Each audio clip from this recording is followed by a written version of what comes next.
سانت كاترين، جبل موسى،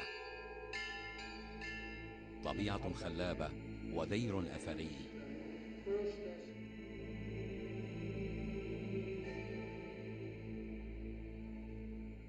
وثقافة بدوية.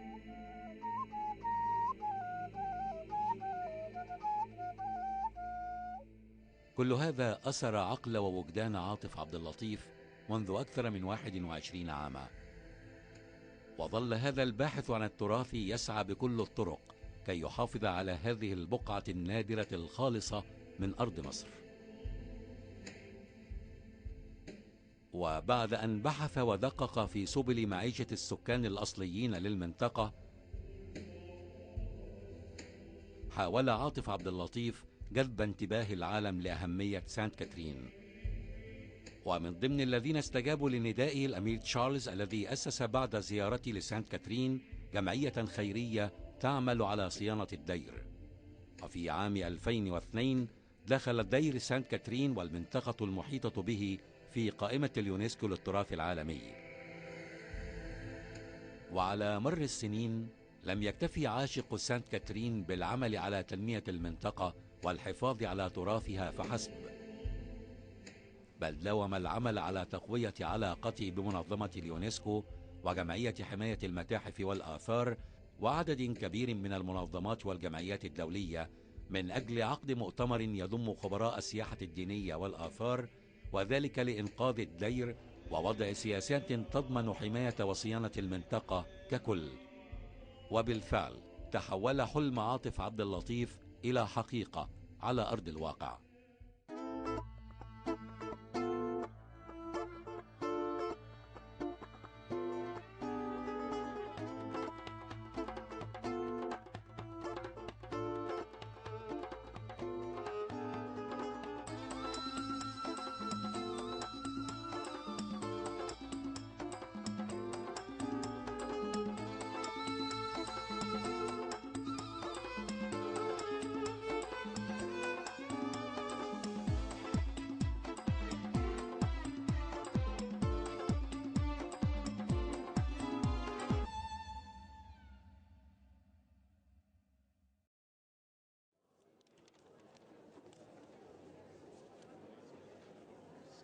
Mesdames et messieurs, chers amis, c'est une des notions les plus fortes du XXe siècle, de tout le XXe siècle, qui nous réunit aujourd'hui. C'est la notion du patrimoine de l'humanité. Cette notion d'un patrimoine commun, d'un patrimoine mondial, est née dans une histoire passionnante entre l'UNESCO et l'Égypte. Tout le monde se rappelle du sauvetage des temples de la Nubie. C'est le plus grand sauvetage archéologique de tous les temps. Ce sauvetage a donné lieu à une mobilisation exemplaire de l'ensemble de la communauté internationale. En effet, un monument, un site, est un chef-d'œuvre unique et irremplaçable. Et il appartient à toute l'humanité, dépassant par là les spécificités culturelles et sa localisation géographique. Leur protection fait donc partie de notre devoir à tous. Ce soir, notre Assemblée a un grand privilège. Elle se déroule sous la présidence du directeur général adjoint, M. Nguida, que je salue beaucoup.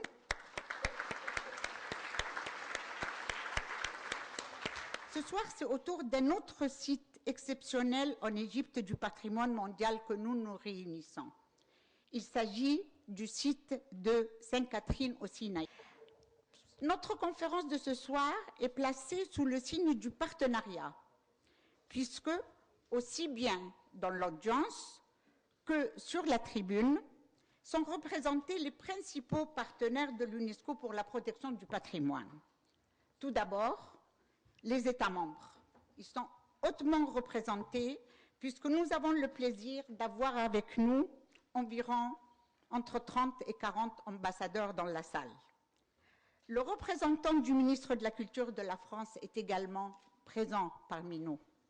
ainsi que la Commission nationale française pour l'UNESCO. Bien sûr que pour le patrimoine, les partenaires indispensables à sa sauvegarde sont les experts du patrimoine. Et nous avons parmi nous aussi aujourd'hui à la tribune des experts du patrimoine et des représentants des milieux scientifiques. Puis d'autres partenaires aussi importants, des ONG, comme notre association internationale Les Amis des musées d'Égypte, mais également les fondations, comme la Fondation Sainte-Catherine qui va s'adresser à nous tout à l'heure. Et maintenant, j'invite à prendre la parole M. El-Zahabi, délégué permanent de l'Égypte auprès de l'UNESCO, par intérim.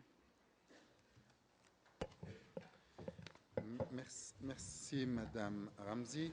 J'ai en fait une très courte allocution de la part de Dr Boutros Ghali à l'occasion de cette manifestation culturelle.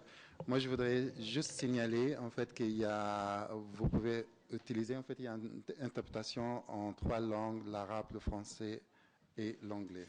Le site de Sainte-Catherine figure un pont des 2 places sur la liste de sites du patrimoine mondial de l'UNESCO. Le monastère de Sainte-Catherine est situé au pied du mont Horeb, où selon l'Ancien Testament, Moïse aurait reçu les tables de la loi. La montagne est également connue et révérée par les musulmans qui l'appellent Jabal Moussa. La zone tout entière est sacrée pour les 3 grands religieux répandus dans le monde entier, christianisme, islam et judaïsme. Le monastère fondé au VIe siècle est le plus ancien monastère chrétien ayant conservé sa fonction initiale. Ses murs et ses bâtiments sont très importants pour l'étude de l'architecture byzantine. Le monastère abrite des collections extraordinaires d'anciens et d'icônes. Le paysage montagneux et sauvage que l'entoure comprend de nombreux sites et monuments archéologiques et religieux et forme un décor parfait. Ce monastère, comme vous allez apercevoir ce soir à travers nos intervenants, conserve des trésors d'une valeur inestimable. Il a plus de 6000 manuscrits. C'est la 2e bibliothèque la plus riche au monde après le Vatican. Elle possède le plus ancien mosaïque byzantine dans son église et abrite une des plus belles collections d'icônes grecques et russes du VIe au Xe siècle.